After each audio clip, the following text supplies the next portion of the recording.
নমস্কার। কৃষক বন্ধু প্রকল্পের এবারের কিস্তির টাকা কবে নাগাদ কৃষকদের হাতে আসতে পারে বা ব্যাংক অ্যাকাউন্টে ঢুকতে পারে তা নিয়ে অনেক দিন ধরেই পশ্চিমবঙ্গের কৃষকরাও অপেক্ষা করছেন।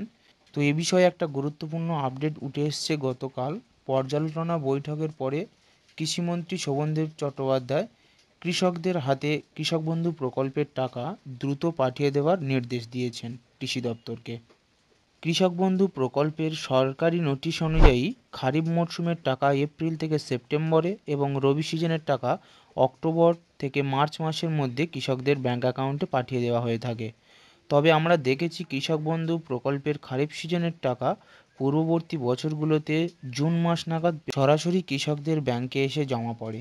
বর্তমানে জুন মাস পার হয়ে জুলাই মাস চলছে, তাই কৃষকদের মনে একটাই প্রশ্ন যে এবারের কিস্তির টাকা তাহলে কবে নাগাদ ব্যাংকে ঢুকবে। যেমনটা ভিডিও শুরুতে আপনাদেরকে জানালাম যে কাল কৃষিমন্ত্রী শোভনদেব চট্টোপাধ্যায় একটা পর্যালোচনা বৈঠক করেছেন। সেই বৈঠক থেকে মুখ্যমন্ত্রীর নির্দেশ মতো কৃষিমন্ত্রী শোভনদেব চট্টোপাধ্যায় কৃষি দপ্তরকে সরাসরি নির্দেশ দিয়েছেন যে এবারে কৃষক বন্ধু প্রকল্পের টাকা দ্রুত কৃষকদের ব্যাংক অ্যাকাউন্টে পাঠাতে হবে। শুধু নতুন কৃষক নয়, বর্তমানে যারা নতুন করে আবেদনপত্র জমা করেছিলেন সেই সমস্ত নতুন কৃষকরাও যাতে এই প্রকল্পের আর্থিক সহায়তা থেকে বঞ্চিত না হয় সেদিকেও বিশেষ করে নজর দিতে বলা হয়েছে।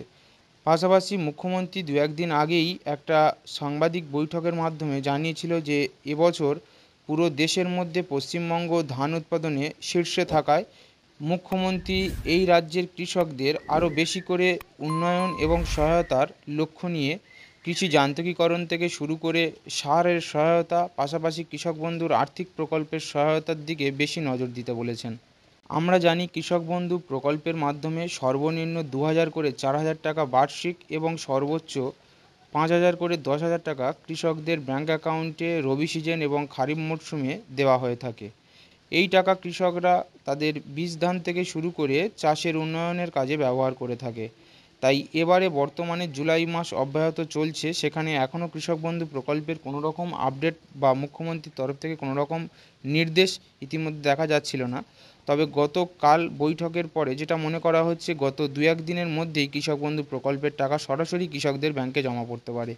শোভনদেব চট্টোপাধ্যায় অর্থাৎ রাজ্যের কৃষিমন্ত্রী আরও বিস্তারিতভাবে যা জানিয়েছেন কালকের বৈঠকের পরে, এই কৃষক বন্ধু প্রকল্পের কোনো দুর্ঘটনাবশত যদি কোনো কৃষক মারা যায় সেক্ষেত্রে এককালীন ২,০০,০০০ টাকা ওই কৃষকের পরিবারের হাতে তুলে দেওয়া হয়। সেদিকে এবার বিশেষ করে নজর দিতে বলা হয়েছে। ব্লকের অধীন থেকে বিভিন্ন রকম কৃষি কর্মকর্তারা এই সমস্ত পরিবারের সঙ্গে যোগাযোগ করে তাদের হাতে আর্থিক সহায়তা তুলে দেবে এবং সে বিষয়ে তাদেরকে অবগত করাবে। পাশাপাশি অন্যান্য কৃষকদেরকে কৃষির প্রতি উৎসাহিত করতে এই বিশেষ পদক্ষেপ নেওয়া হচ্ছে বলে কৃষি দপ্তর তরফ থেকে জানিয়েছে। পাশাপাশি কৃষক ভাতা প্রকল্প চালু করার কথা সরকার চিন্তা করছে। সেক্ষেত্রে বার্ধক্য হয়ে যাওয়ার পরে কৃষকদেরকে একটা অন্যরকম আর্থিক সহায়তার পরিকল্পনাও এবারে গ্রহণ করা হতে পারে। এরকম একাধিক ছোট ছোট কৃষক বন্ধু প্রকল্প সম্পর্কে বা কৃষকদের আর্থিক সহায়তা সম্পর্কে আমরা গুরুত্বপূর্ণ তথ্য কালকের আলোচনার পরে দেখতে পেয়েছি। তাই আপনারা যারা ইতিমধ্যে কৃষক বন্ধু প্রকল্পে নিজেদের নাম এনরোল করেছেন বা কৃষক বন্ধু প্রকল্পের সঙ্গে যুক্ত রয়েছেন, অথবা যারা নতুন করে আবেদনপত্র দুয়ারে সরকার ক্যাম্পের মাধ্যমে বা আপনার স্থানীয় কৃষি অফিসে ফর্ম ফিল আপ করে জমা করেছিলেন, তারা প্রত্যেকেই এবার থেকে কৃষক বন্ধু প্রকল্পের যে আর্থিক অনুদান বা আর্থিক সহায়তা তা সরাসরি আপনাদের ব্যাংকে পেতে চলেছেন। এমনটাই কিন্তু কৃষিমন্ত্রীর বক্তব্যে স্পষ্টত জানা গেছে। তবে প্রত্যেকটি কৃষকের কাছে আমাদের চ্যানেল থেকে একান্তভাবে অনুরোধ, আপনারা যদি আপনাদের কৃষক বন্ধু প্রকল্পের সঙ্গে সম্পর্কিত যে ব্যাংক অ্যাকাউন্ট আপনারা যুক্ত করে রেখেছেন সেই ব্যাংক অ্যাকাউন্টে ইতিমধ্যে কেওয়াইসির কাজ সম্পন্ন করে না থাকেন, অবশ্যই করে আপনারা ব্যাংকে গিয়ে আধার কার্ড এবং মোবাইল নাম্বার লিঙ্ক করিয়ে রাখবেন। অন্যথায় এই প্রকল্পের আর্থিক সহায়তা আপনার ব্যাংকে ঢুকতে নাও পারে।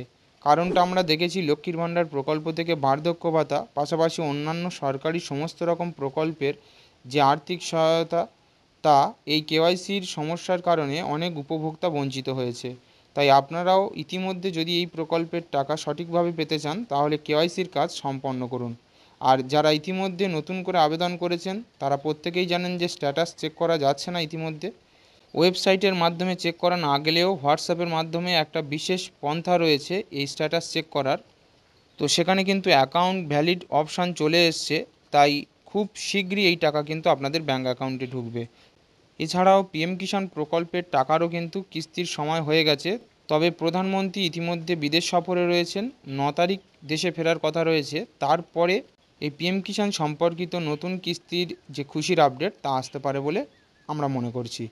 তো আশা করি আজকের এই ছোট্ট আপডেট থেকে আপনাদের কৃষক বন্ধু সম্পর্কিত পরবর্তী ইনস্টলমেন্ট বা কিস্তির টাকা, পাশাপাশি কালকের বৈঠকের পরে কী আলোচনা করা হয়েছে, খুব সংক্ষেপে আপনাদের কাছে তুলে ধরার চেষ্টা করলাম। যদি ভিডিওটি থেকে আপনি একটু হলেও উপকৃত হয়ে থাকেন, ভিডিও আপনার ভালো লেগে থাকে, অবশ্যই করে লাইক করে দেবেন। আর পাশাপাশি আমাদের চ্যানেলের সঙ্গে জুড়ে থাকবেন এরকম নিত্য নতুন সরকারি গুরুত্বপূর্ণ আপডেট, পাশাপাশি সরকারি স্কিম সংক্রান্ত খুঁটিনাটি তথ্যগুলো ইউটিউবের মাধ্যমে সবার আগে জানতে হলে।